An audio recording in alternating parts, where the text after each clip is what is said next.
Bonjour et bienvenue à tous dans le cadre de la semaine de la prévention et sur ce webinaire dédié aux risques routiers.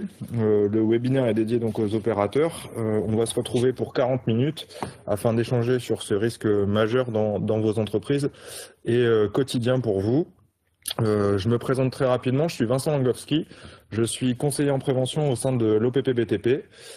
J'interviens sur l'agence des Hauts-de-France et le département de l'Aisne. Aujourd'hui, je suis accompagné de plusieurs personnes. Je suis accompagné de Jérémy, si tu veux te présenter. Bonjour à tous, moi c'est Jérémy Laurière, je suis intervenant en prévention des risques professionnels à l'AMCO BTP, donc c'est un service de santé au travail. Je suis basé à Limoges, moi je rayonne sur la Haute-Vienne et la Creuse et le service aussi est compétent sur la Dordogne. Et pour ceux qui auraient pu faire des webinaires sur l'accueil, vous avez pu voir ma collègue Céline Berthelot. Écoute, merci Jérémy. Alain, je te laisse te présenter à ton tour. Merci. Bonjour à tous nos invités, j'espère qu'ils sont nombreux. Je me présente donc Alain Réfas, je suis ingénieur conseil à la CARSAT Hauts-de-France. Donc j'ai la responsabilité du territoire des Hauts-de-France, donc 5 départements, le Nord, le Pas-de-Calais, l'Aisne, la Somme et l'Oise. Et donc, je travaille aux côtés de nos collègues de l'OPP-BTP et des services de santé au travail. Nous sommes votre assureur au titre de la branche accident du travail, maladie professionnelle. Donc, votre employeur cotise chez nous pour ce risque. Et donc, nous avons 2 missions, des missions de prévention qui visent à réduire les risques d'accident et de maladie professionnelle, bien évidemment. Et puis, un deuxième volet qui consiste à vous accompagner financièrement et à assurer la réparation dans le cadre des cotisations qui sont versées lorsque vous êtes accidenté ou malade. Voilà, et je vous souhaite un bon webinaire. Eh bien, merci Alain. Alors j'en profite parce que il y a aussi une personne que vous ne verrez pas à l'écran et que vous n'entendrez pas. Je suis aussi accompagné par Pierre-Jean. Nous sommes aussi accompagnés par Pierre-Jean Leca, conseiller au sein de l'OPP-BTP sur la région PACA et plus précisément du côté de Marseille. Pierre-Jean va assurer la modération du webinaire, donc c'est lui que vous aurez en contact direct dans le chat, c'est lui qui va aussi nous remonter les informations et qui participera à l'échange et aux interactions avec vous directement. 2 petites infos avant de démarrer ce webinaire. La première, c'est que je vous invite à garder près de vous le clavier pour que vous puissiez, le clavier de l'ordinateur, pour que vous puissiez échanger et répondre aux petites questions qu'on va vous poser tout au long du webinaire. Et puis, pendant la diffusion de ce webinaire, vous allez voir apparaître un mot-clé qui sera en jaune, qui n'aura pas de lien direct avec la slide, avec le support qui vous sera présenté à ce moment-là. Ce mot-clé, je vous invite à le noter, à le conserver en vue du questionnaire de satisfaction que vous aurez à remplir en fin de webinaire. C'est ce qui vous permettra d'avoir votre attestation de participation à cet événement. Donc surtout notez-le, on vous le redira le moment venu une fois ou deux. Pensez à bien garder cette information-là. Écoutez, ce que je vous propose, c'est qu'on lance tout de suite une première partie. Cette première partie, ce sera la diffusion d'une petite vidéo qui rappellera l'organisation de la semaine de la prévention. Aujourd'hui, moi, je suis à la Fédération française du bâtiment et dans le département de l'Aisne. L'organisation globale de la semaine de la prévention. Ah. Il n'y a plus de son. Écoutez, pour mieux comprendre et mieux cerner, je vous propose cette petite vidéo. La prévention, c'est toute l'année sur vos chantiers pour travailler en sécurité. Mais la semaine de la prévention, vous connaissez ? Eh bien, c'est faire le point, échanger et partager les bonnes pratiques de prévention contre les risques professionnels du bâtiment. 5 jours pour répondre aux questions prévention que l'on se pose toute l'année quand on veut améliorer la prévention dans son entreprise. Et oui, parce qu'on ne joue pas sa sécurité sur un chantier. C'est risqué. Ça vous dit ? Alors connectez-vous. Retrouvez les préventeurs en ligne avec un dispositif de webinaire ludique et interactif adapté à chacun. Si vous êtes chef d'entreprise, encadrant ou salarié, Une semaine pour découvrir des solutions prévention concrètes pour un chantier 100% gagnant. La semaine de la prévention est organisée par la Fédération française du bâtiment, accompagnée par l'OPP-BTP, les CIST BTP et la CNAM. Et bien voilà pour cette petite vidéo d'introduction. Ce que je vous propose tout de suite, c'est de rentrer dans le vif du sujet avec une première phase de test de vos connaissances. L'idée, c'est d'avoir quelques points d'échange avec vous. Alors, vous allez voir apparaître à l'écran une première question. Je vous invite à répondre dans le chat. Je vous invite à répondre dans le chat et Pierre-Jean va nous faire le retour sur la tendance à cette question. Donc, première question, dans le BTP, le risque routier est un risque, d'après vous, négligeable, moyennement important ou majeur?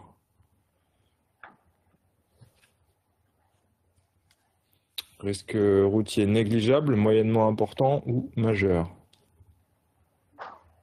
Là, c'est vraiment une question de ressenti, hein. C'est comment vous analysez la chose par rapport à votre quotidien, par rapport à ce que vous pouvez être amené à faire comme déplacement, par rapport à votre vécu de tous les jours, comment vous positionnez le risque routier. J'attends le retour de Pierre-Jean. Donc c'est réponse 3, effectivement. Le risque routier est un risque majeur. Vous avez bien répondu, la tendance va vers cette réponse. Donc on est parfaitement raccord. C'est effectivement un point important. Et Alain reviendra notamment sur cette partie dans quelques secondes, dans quelques minutes. Deuxième question sur laquelle je vous invite à répondre. Même principe, hein, vous répondez dans le chat. Pierre-Jean nous fera le retour juste après. Vous avez besoin de joindre votre entreprise alors que vous êtes au volant, situation courante hein, qu'on pourrait être amené à rencontrer. Premier réflexe, vous attrapez votre téléphone et vous composez le numéro de l'entreprise. Deuxième possibilité, vous appelez en utilisant les fonctionnalités du main libre de votre véhicule. Ou alors, vous mettez votre clignotant, vous vous arrêtez sur une heure de repos pour téléphoner. Question qu'on pourrait étendre aussi dans la vie quotidienne avec un appel d'un ami ou quelqu'un qui vous appelle. Hein. Tout à fait. Ça fait partie des choses qu'on peut rencontrer tous les jours. On est tous équipés de téléphones maintenant quasiment. Donc c'est des situations qu'on peut être amené à rencontrer dans notre quotidien, aussi bien à titre pro que à titre perso. On verra pourquoi dans la réponse 3. Vous vous arrêtez sur une aire de repos pour téléphoner. Effectivement, c'est bien ce qui est préconisé et ce qui est à préconiser dans le cadre de ces situations. On verra pourquoi tout à l'heure, c'est important de s'arrêter et de le faire aussi dans de bonnes conditions. Je sais que Jérémy revient souvent sur cette dimension dans les précédents webinaires. C'est vrai qu'on ne s'arrête pas n'importe comment et n'importe où. Troisième et dernière question qu'on vous propose, une situation qu'on peut être aussi amené à rencontrer régulièrement sur les chantiers, que ce soit pour l'approvisionnement du matériel ou des engins. Vous avez à transporter un jerrycan d'essence sur un chantier. Première réponse, vous le calez soigneusement entre deux charges sur le plateau du véhicule.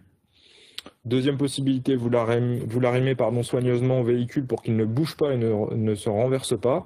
Et troisième proposition, vous le calez à l'intérieur de l'habitacle.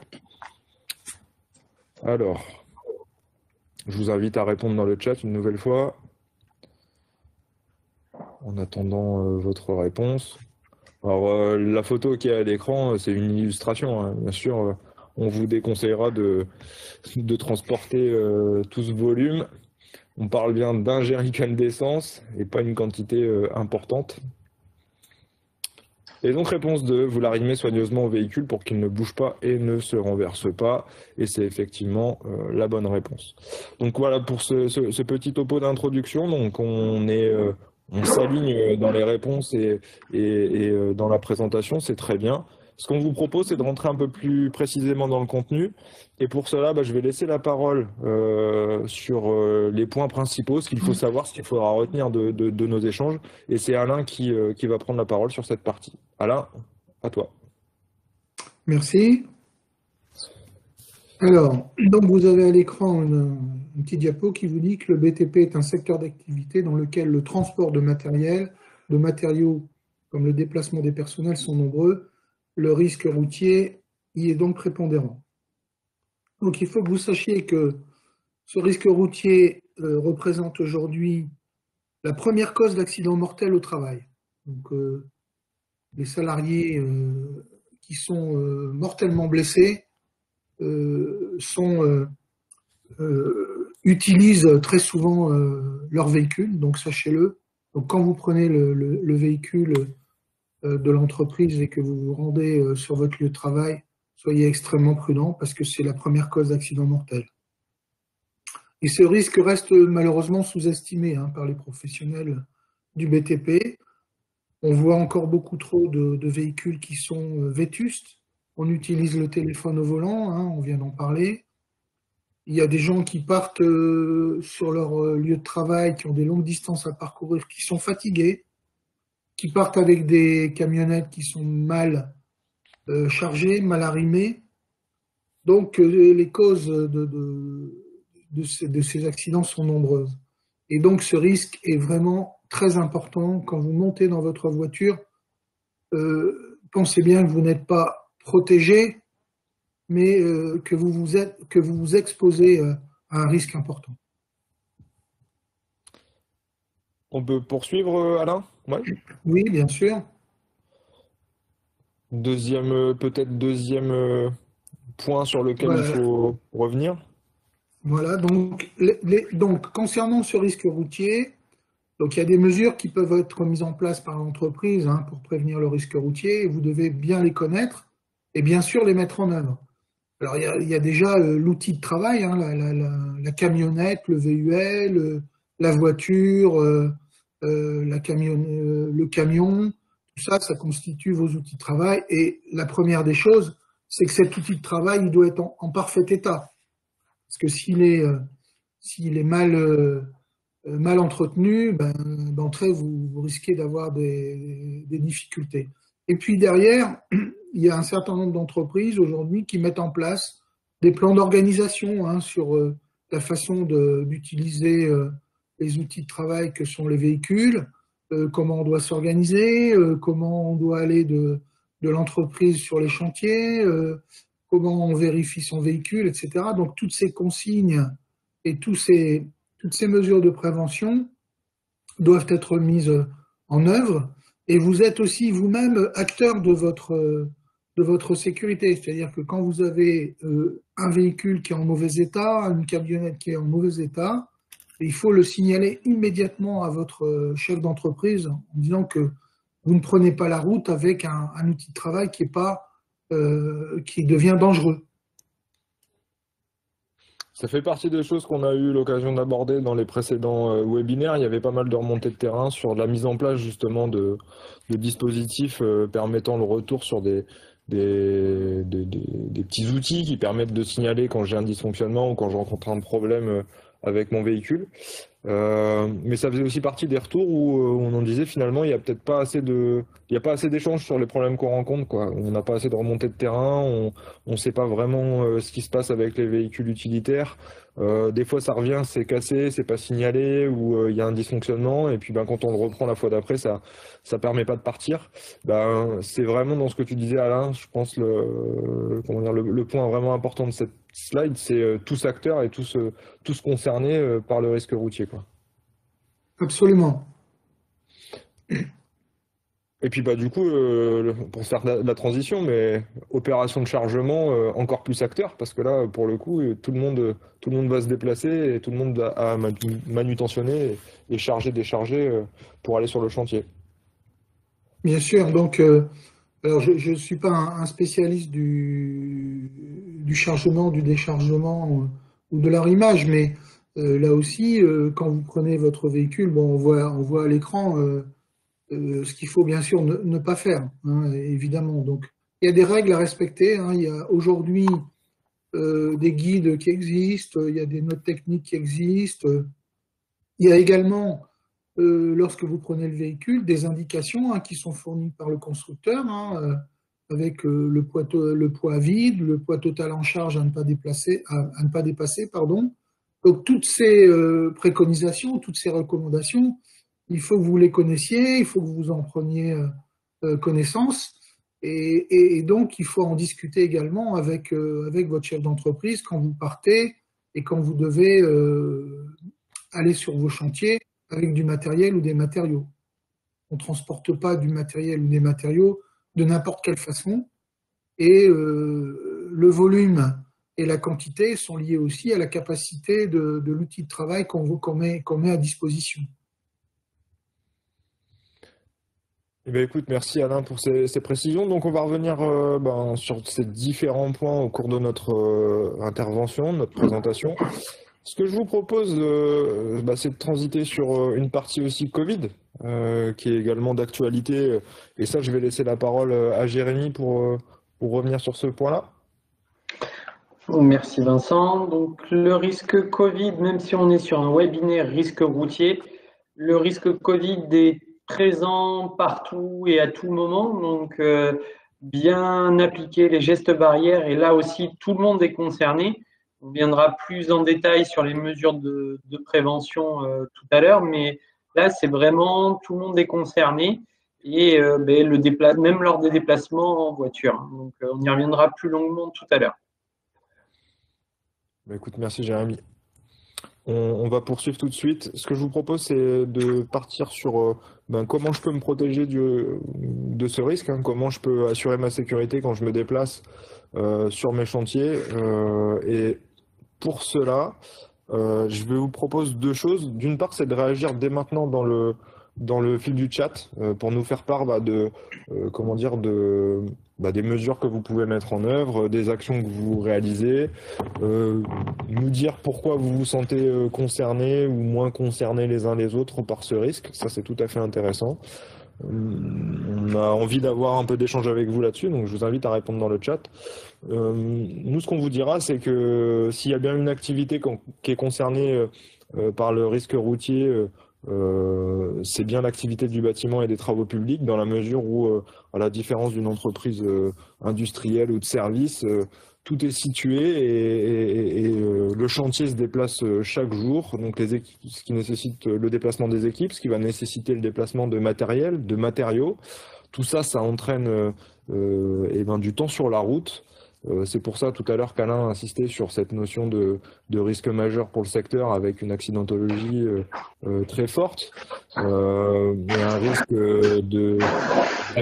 une gravité très importante. Le risque routier, c'est autant la durée du chantier que mes déplacements et leur localisation.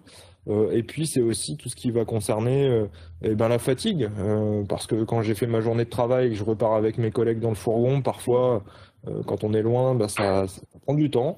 Et puis le dernier aspect, c'est aussi cette notion de surcharge qu'on a commencé à aborder avec l'arrimage et le déplacement de matériaux et de matériel. Il faut y être vigilant. Alors, en attendant que vous réagissiez et que vous nous fassiez part de vos retours d'expérience, ce que je vous propose, c'est de vous diffuser une petite vidéo que vous allez avoir à l'écran. Et tout à l'heure, je vous parlais d'un mot-clé qui sera en jaune et qui sera important de noter. Je pense que je pourrais pas faire beaucoup plus que ce que je suis en train de faire à l'écran. Voilà. Allez, la vidéo. Pour aller sur le chantier ou au bureau, on est bien souvent sur la route. Et qu'il y ait beaucoup de rendez-vous, de la pluie, qu'un véhicule ait pris trop de temps à être chargé ou que de grands déplacements pour aller et revenir s'imposent, au bout du compte, si c'est l'entreprise qui est au volant, c'est vous qui conduisez. Alors, comment gérer au mieux les déplacements professionnels? D'abord, c'est organiser ses itinéraires et les calculer pour faire des pauses. C'est toujours vérifier le bon état de son véhicule, bien l'arrimer, et dans tous les cas, on respecte le code de la route. Pas de portable au volant, et on adopte toujours les bons gestes.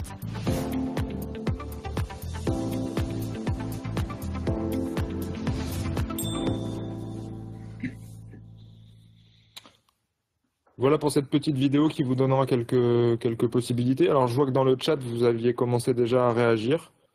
On a le suivi du matériel, la planification des trajets par exemple qui est cité.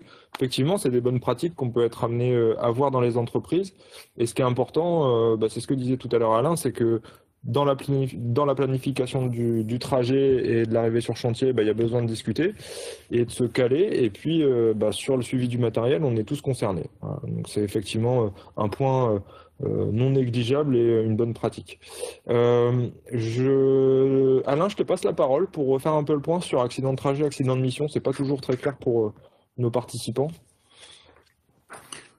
Très bien. Oui, donc là, à l'écran, vous avez un certain nombre d'éléments de valeur concernant la distinction qu'on fait entre les accidents de trajet et les accidents de mission.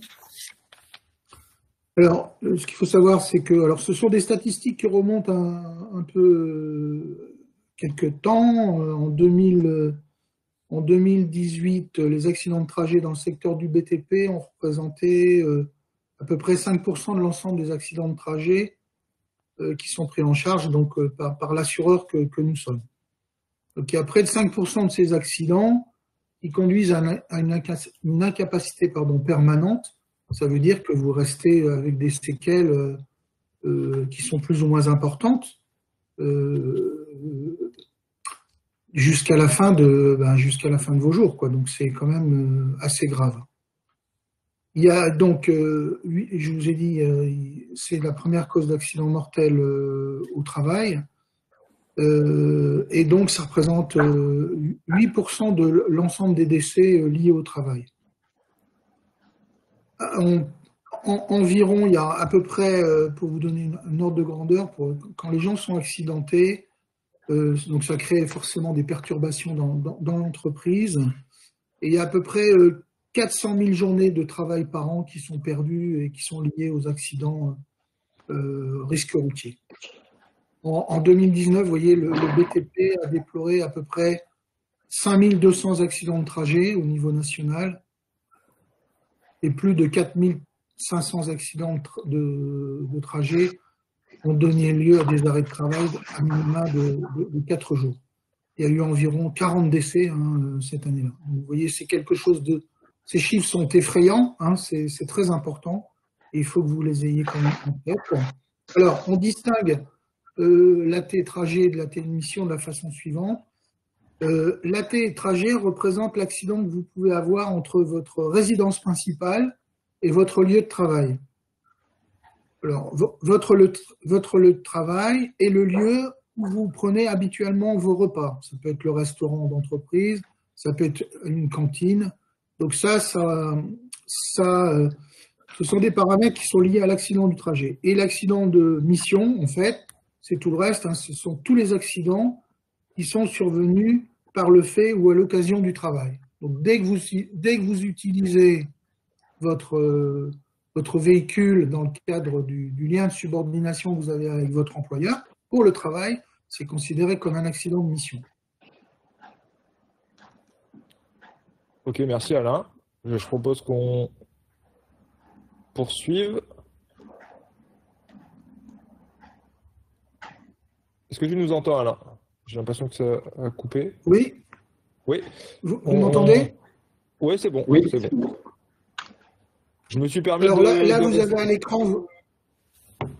Vous m'entendez bien? Oui, c'est bon, Alain. D'accord, donc je continue. Donc là, vous avez à l'écran une petite diaporama qui dit, voilà, les mesures sont mises en place par l'entreprise pour prévenir le risque routier. Vous devez les connaître et les mettre en œuvre. Oui, alors le risque routier, c'est un risque qui est identifié, qui est analysé, qui est évalué par votre chef d'entreprise. Ça fait l'objet de ce qu'on appelle une analyse de risque, et donc c'est intégré au document unique d'évaluation des risques professionnels que toutes les entreprises doivent rédiger aujourd'hui. Donc ce risque routier, eh bien, il est identifié par votre employeur et votre employeur met en place un certain nombre de dispositions que vous devez connaître. Vous avez, vous voyez, au centre, évidemment, l'outil de travail qui est la voiture ou le véhicule utilitaire léger ou la camionnette. Et tout autour, vous avez des petits satellites qui vous permettent de mieux connaître, finalement, les mesures de prévention qui sont liées aux satellites considérés. Donc, le petit bonhomme, la santé mentale, la santé physique, c'est important. Le téléphone portable, on vient d'en parler. Il peut y avoir aussi des mesures organisationnelles particulières qui sont prises par l'entreprise dans le cadre du plan de déplacement. Donc voilà, tous ces sujets-là sont identifiés dans le document unique, pardon, et il vous appartient d'en prendre connaissance et de les appliquer. Merci Alain. Peut-être pour illustrer ce que tu viens de dire sur ce qui est déjà mis en œuvre dans les entreprises en matière de prévention des risques et d'évaluation du risque en amont. Il est important de revenir sur quelques points, je vais les détailler très très rapidement, mais le contrôle de l'état du véhicule le matin avant de partir ou quand je pars de mon chantier, c'est autant le contrôle des pneus que tout ce qui va être visibilité pour me déplacer, ça va être aussi ce qu'on évoquait tout à l'heure, signaler à l'encadrement les dysfonctionnements, les pannes, être vigilant à la propreté, au rangement de mon véhicule, l'utilisation des équipements que j'ai à ma disposition, comme les limitateurs de vitesse, le système ou les systèmes de détection de surcharge, c'est des choses qu'on voit régulièrement. Et puis, sur les chantiers et dans les entreprises, respecter les zones de circulation et puis globalement respecter aussi le code de la route. C'est ça qui est aussi important lorsque vous vous déplacez. On respecte la réglementation, ça fait bien partie de l'objet du message. Sur les communications, vous l'avez compris, hein, ne pas téléphoner au volant, ça nous semble être un impératif. Lorsque vous avez besoin d'appeler, veillez à vous arrêter pour communiquer. Prenez bien soin de vous arrêter dans un espace qui est prévu pour cela, une aire de stationnement, et vous pourrez téléphoner et échanger de façon bien plus adaptée que en conduisant et en essayant de faire attention à ce qui se passe dans mon environnement et en réfléchissant à mon chantier par rapport à ce que j'ai fait aujourd'hui ou ce que je vais devoir préparer demain. L'idéal, c'est vraiment de s'arrêter et puis d'avoir toute sa tête pour pouvoir préparer son activité. Bien respecter les règles d'utilisation des équipements de communication qui sont aussi mises en place par l'entreprise. Vous avez parfois des chartes dans les entreprises et ça fait partie des petites opérations qui sont importantes à connaître. Je vais pas m'arrêter très longtemps sur cette photo parce que je pense qu'elle dit tout d'elle-même, aussi bien sur la partie technique du véhicule, pas de cloison de séparation, que sur la manière d'organiser le chargement. C'est une vraie photo, hein, pour le coup, qui avait été prise par un collègue de Pierre-Jean qui est à côté de nous à la modération. Effectivement, ça fait partie des choses qui sont pas forcément très bonnes et qu'on n'aime pas trop voir, et ça fait partie des points sur lesquels il faut être vigilant. Vous pouvez nous faire votre retour sur la manière dont tout ça s'est organisé aussi chez vous, hein. On est toujours intéressé pour partager avec vous dans le chat. Jérémy, sur opération de chargement-déchargement? Donc sur les opérations de chargement et déchargement, on est encore un petit peu là côté de la partie routière de la chose, mais c'est important. On va détailler un peu plus en détail l'importance. Moi, je vais juste attirer votre attention sur les faits que les opérations de chargement et déchargement induisent de nombreux risques. On peut voir sur la petite photo qui illustre que il peut y avoir des risques de chute de hauteur, même si là, ils ont mis en place ce qu'il fallait pour limiter ces risques-là. Mais il faut en être conscient. Bien sûr, des heurts ou des écrasements, selon ce que vous transportez, comment vous allez essayer de l'attacher avant qu'il soit bien arrimé, il peut y avoir ce risque-là. Les troubles musculo-squelettiques, hein, les douleurs musculaires et articulaires, donc le fait de porter votre chargement, aussi bien matériel que matériaux, et aussi un déversement de produits chimiques qui peuvent aussi bien influer sur l'écologie, on va dire, sur la nature, que selon la nature des produits, vous touchez vous aussi, hein, donc faire très très attention à tout ça. Et petit rappel, encore une fois, là au milieu, il y a le petit mot clé à bien noter. Merci Jérémy. Pour compléter sur ce qui vient d'être dit, hein, on a effectivement plein de risques auxquels on est exposé, que ce soit risque de chute de hauteur, de manutention, risque avec les produits, et notamment de heurts ou de déchargement lors du déchargement ou du chargement.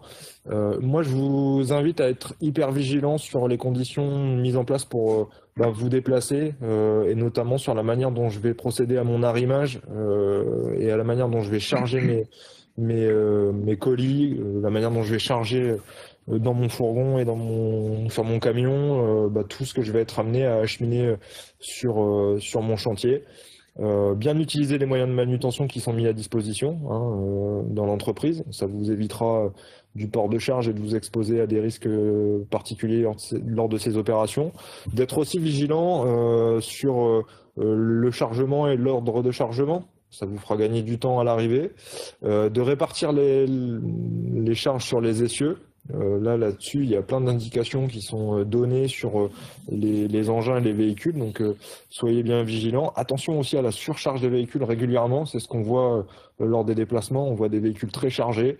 On le voit de façon très simple, hein, visuellement, mais des fois on est aussi très border alors que le camion et le fourgon semblent bien.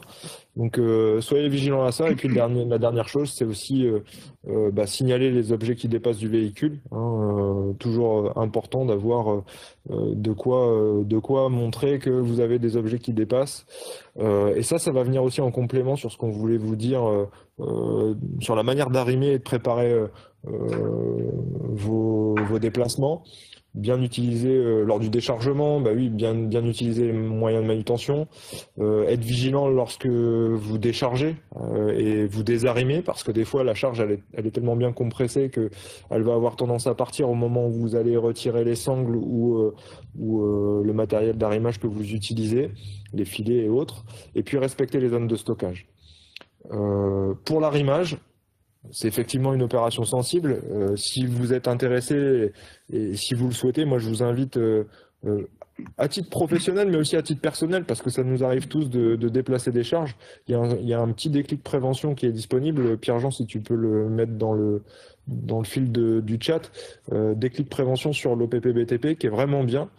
Ça rappelle quelques règles simples, mais ça donne aussi quelques pistes pour pouvoir limiter les forces et le déplacement le coefficient de friction, avoir la possibilité de réduire le déplacement d'une charge.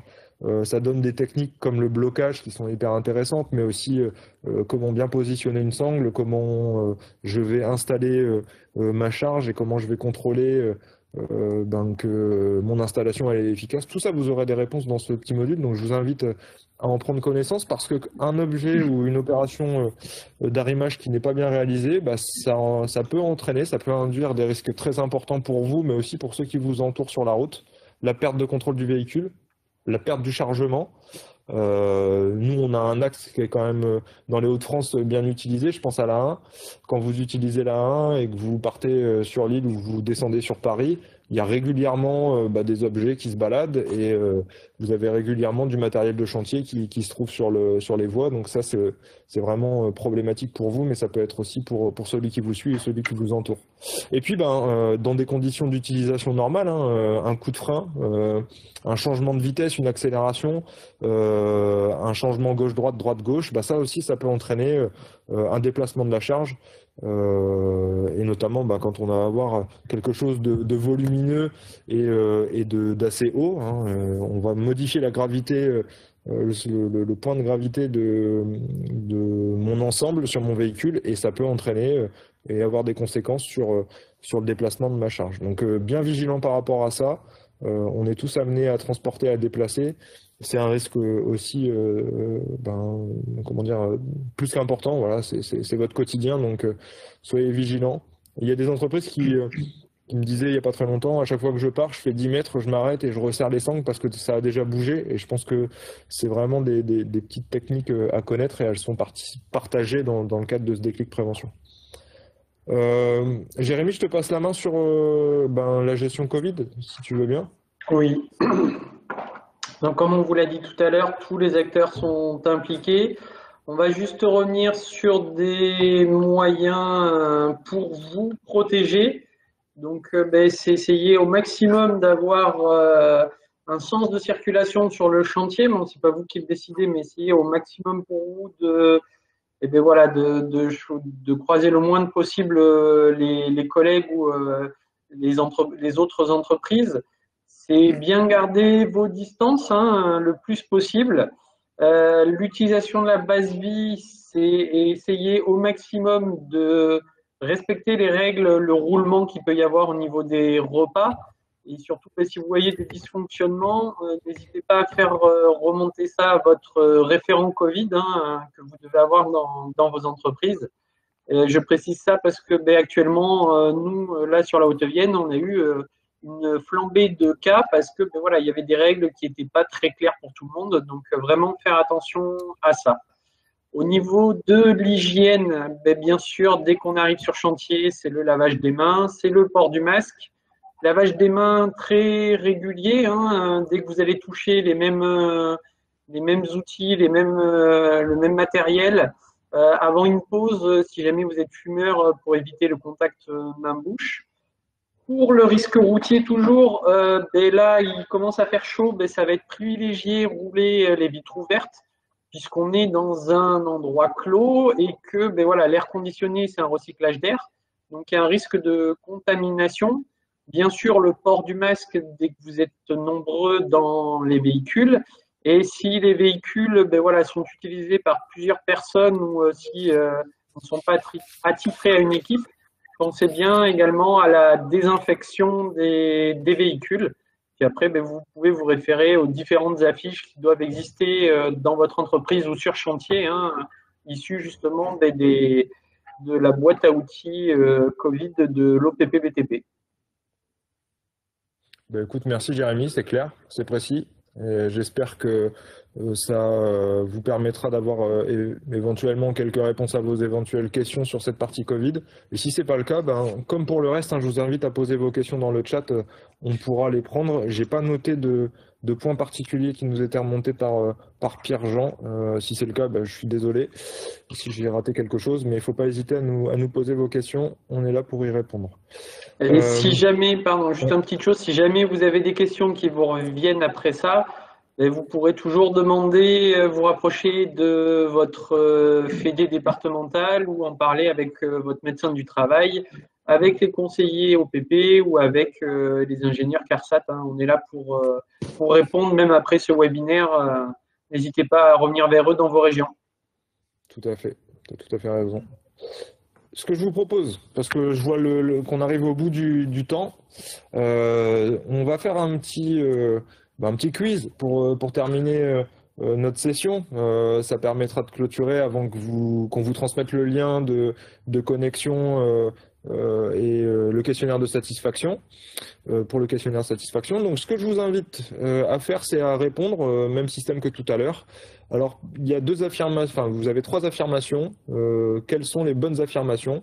1. Je peux être verbalisé par les forces de l'ordre lorsque je téléphone en conduisant. 2. Je ne cours aucun risque quand je téléphone en utilisant un kit main libre. Et 3. Je multiplie par 3 le risque d'accident corporel lorsque je téléphone au volant. Alors, d'après vous, quelles sont les affirmations qui sont vraies? Je peux être verbalisé si je téléphone. Je ne prends pas de risque quand je téléphone avec le kit main libre. Et réponse 3, je multiplie par 3 le risque d'accident corporel lorsque je téléphone. J'attends le retour de Pierre-Jean. 1 et 3, effectivement, c'est tout à fait ça. Je peux être verbalisé, effectivement, je pense que vous en avez conscience. Et puis le 3e point, je multiplie le risque d'accident corporel. On en avait parlé tout à l'heure ensemble, et c'est bien par 3 lorsque je téléphone au volant. 2e point sur lequel on vous propose de revenir. 2e question. Mon champ de vision diminue lorsque la vitesse augmente. Est-ce que vous pensez que c'est vrai ou est-ce que vous pensez que c'est faux? En roulant à 110 km/h au lieu de 90, j'allonge ma distance de freinage de 20 mètres. Réponse vraie ou fausse. Et puis, sur un parcours de 50 km, je gagne 6 minutes en roulant à 110 km/h plutôt qu'à 90. D'après vous, quelles sont les bonnes réponses, les bonnes propositions? J'attends le retour de Pierre-Jean pour qu'on puisse enchaîner ensuite.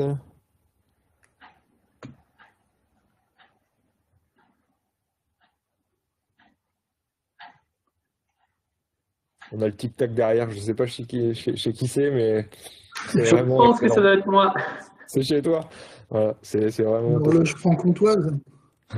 Ah, même pas. Non. On a la réponse, donc réponse 1 et 3. Alors effectivement, la réponse 1, mon champ de vision va diminuer lorsque la vitesse augmente. Ça, c'est tout à fait vrai. Plus je vais accélérer, plus mon champ de vision va se réduire. À 40 km/h, j'ai un champ de vision qui est très large, qui est de 100 degrés. Quand je suis à 130, il se réduit et il se retrouve à une trentaine de degrés. Donc c'est effectivement à forte conséquence sur mon déplacement et sur ma capacité à réagir par rapport à mon environnement. En roulant à 110 au lieu de 90, j'allonge ma distance de freinage de 20 mètres. C'est faux. Je l'allonge de manière plus conséquente. Hein. Je suis à 36 mètres. Et puis sur un parcours de 50 km, je gagne 6 minutes. Et bien effectivement, c'est vrai. La question qu'on se posera, c'est est-ce que le jeu en vaut la chandelle? Vaut mieux passer un coup de téléphone et puis décaler de quelques minutes que d'essayer de rattraper le temps parce que vous n'y arriverez jamais. Je te laisse, Jérémy, sur cette troisième question. Allez, donc question 3, toujours pareil pour les réponses dans le fil de chat. Donc la consommation d'alcool est la première cause d'accident grave et mortel de la route. 2, 25 centilitres de bière, 10 centilitres de vin, un whisky, soda ou vodka, boisson énergisante et 3 centilitres de pastis contiennent tous environ 10 grammes d'alcool pur. Et 3, un médicament ne peut pas diminuer ma vigilance. Donc on attend là également vos retours. Alors après, peut-être qu'on peut anticiper sur la deuxième question parce que c'est pas toujours très clair. Quand on parle de doses d'alcool, on est sur des doses qui sont pas des doses maison. C'est ça, hein, Jérémy? C'est ça. Là, c'est des doses de bar. Hein, donc vous voyez bien qu'il y a une notion de contenant, hein, les 25 centilitres, les 10 centilitres de vin ou d'alcool fort. Et là, on parle bien de doses de bar, hein, puisque on se base sur ça et que si vous allez prendre l'apéro ou manger chez des amis, c'est pas les mêmes contenants. Hein. Quand on prend un verre de vin, c'est rarement que 10 centilitres. Donc Pierre-Jean nous a répondu, donc c'est bien 1 et 2, les questions vraies. Et pour la 3, c'est bien sûr faux. Hein. Vous aurez remarqué que sur vos médicaments, vos boîtes de médicaments, il y a souvent un petit pictogramme pour indiquer qu'il y a une contre-indication avec des logos de 1 à 3. Allez, il nous reste 1 minute ou 2 pour faire cette quatrième et dernière question.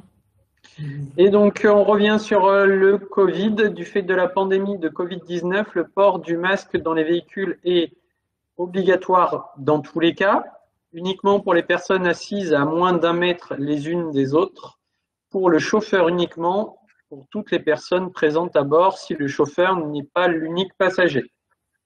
Bon, là encore, si vous nous avez bien suivis, je vous ai donné la réponse il y a quelques slides de ça, donc ça devrait fuser les réponses. On attend le tic-tac. Allez, je suis désolé. Non, ça tombait à point nommé tout à l'heure. Je trouvais ça très bien. Et donc, voilà, c'est bien la tendance, c'est bien la réponse 4 pour toutes les personnes présentes à bord si le chauffeur n'est pas l'unique passager.